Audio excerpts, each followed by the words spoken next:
Hello, my name is Nishat Noor and welcome to Millennium Headlines. This week's headlines are: President Obama commemorates the 70th anniversary of D-Day. Bangladesh Prime Minister Sheikh Hasina condoles Gopinath Mundi's death. Campus shooting suspect in Seattle wanted to kill as many as possible. Man attacks outside Georgia courthouse, wounded a deputy. U.S. economy reaches milestone. Afghan candidate escapes assassination attempt. Deadly downpours deluge China. Landslide destroys school site.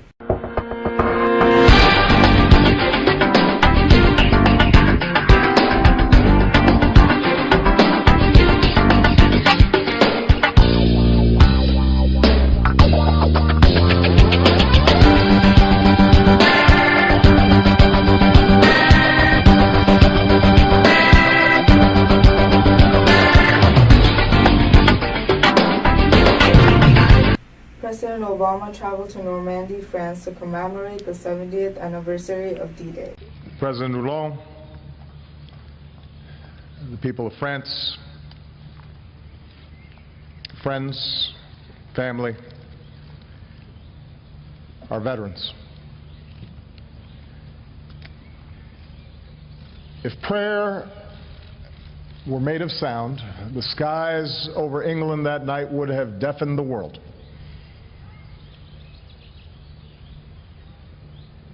Captains paced their decks, pilots tapped their gauges, commanders pored over maps, fully aware that for all the months of meticulous planning, everything could go wrong. The winds, the tides, the element of surprise, and above all, the audacious bet that what waited on the other side of the channel would compel men not to shrink away, but to charge ahead. Fresh-faced GIs rubbed trinkets, kissed pictures of sweethearts, checked and rechecked their equipment. God, asked one, give me guts. And in the pre-dawn hours, planes rumbled down runways, gliders and paratroopers slipped through the sky. Giant screws began to turn on an armada that looked more like ships than sea. And more than 150,000 souls set off toward this tiny sliver of sand upon which hung more than the fate of a war,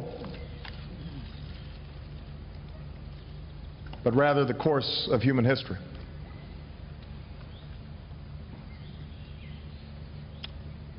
President Hollande, distinguished guests, I am honored to return here today to pay tribute to the men and women of a generation who defied every danger. Among them are veterans of D-Day. And gentlemen, we are truly humbled by your presence here today.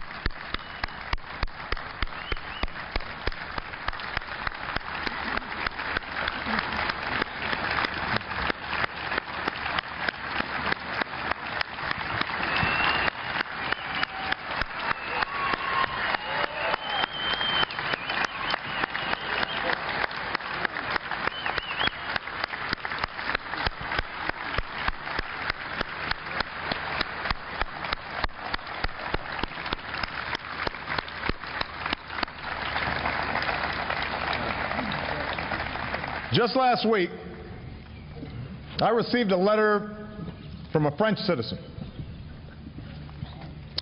Dear Mr. President and the American people, he wrote, we are honored to welcome you, to thank you again for all the pain and efforts of the American people and others in our common struggle for freedom.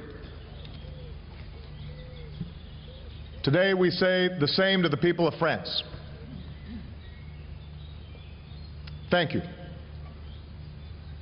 especially for the generosity that you've shown the Americans who've come here over the generations to these beaches and to this sacred place of rest for 9,387 Americans.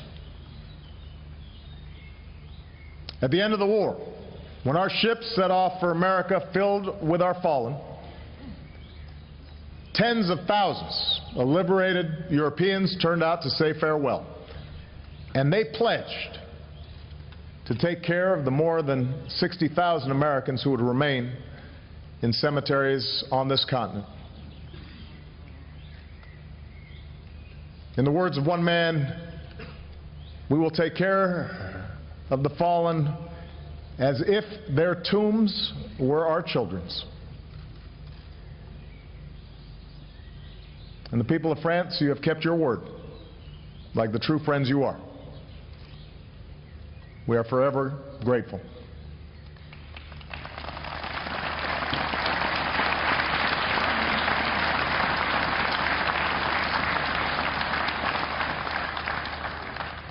Bangladesh Prime Minister Sheikh Hasina Tuesday wrote to her Indian counterpart Narendra Modi, condoling the sudden demise of Union Minister Gopinath Mundi. Bangladesh has lost a good friend, she said. Prime Minister Sheikh Hasina said, "You have lost a distinguished political leader and we have lost a good friend of Bangladesh." The man Aaron Bara, blasting away with a shotgun, paused to reload, and John Miz saw his chance. The 22-year-old building monitor pepper-sprayed and tackled the gunman Thursday in Seattle Pacific University's Otto Miller Hall, likely preventing further carnage, according to police and the university officials. Miz and other students subdued him until officers arrived and handcuffed him moments later. Police said the shooter, who killed a 19-year-old man and wounded 2 other young people, had 50 additional shotgun shells and a hunting knife. He admitted after his arrest that he wanted to kill as many people as possible before taking his own life, Seattle police wrote in a statement filed in court Friday. A man wielding an assault rifle, explosive, and supplies take hostages opened fire outside a Georgia courthouse on Friday, wounding a deputy before he was killed in a shootout with officers, authorities said. 3 minutes. This video was taken by a construction worker across the street. The attacker had driven that silver SUV close to the front door, driving toward and nearly running over a deputy. He began firing and detonated smoke bombs. One deputy was shot during the battle. The suspect, identified as Dennis Marks, was killed. Sheriff Dwayne Piper says it took 8 officers to bring him down. He had body armor on. He was throwing tear gas grenades. He was throwing smoke grenades and pepper spray grenades. He also had a gas mask on. He came prepared to do this. And he may have been prepared to take hostages. He also had flex cuffs ready to apply to people. He had water supply, and he had all kinds of ammunition on it. The economic expansion in the U.S. reached a milestone in May, with employment exceeding the pre-recession peak for the first time almost 5 years after the recovery began.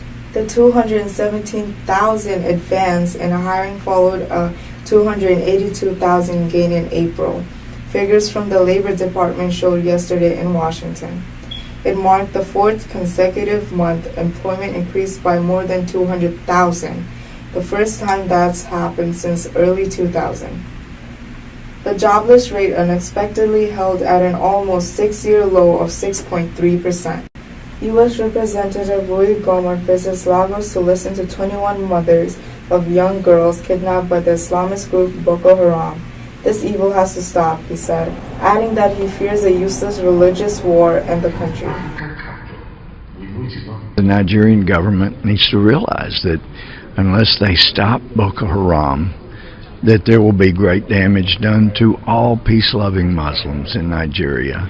And this could accelerate into a religious war that doesn't need to happen.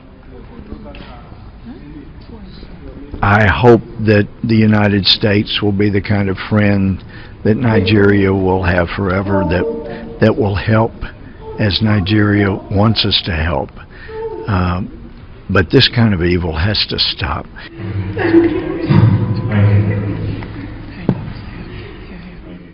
The front-runner for the Afghan presidency narrowly escaped assassination Friday when two bombs struck his convoy as it traveled between campaign events in the capital.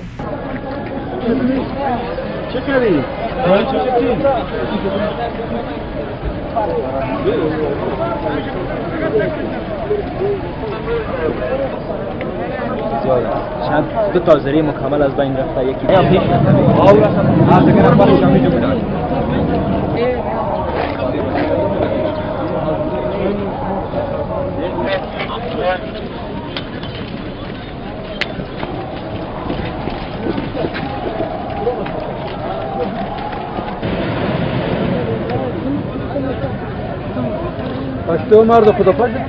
A partially constructed school building collapsed in southern China after downpours triggered a landslide in the region on Wednesday.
Thank you for watching Millennium Headlines. See you next week.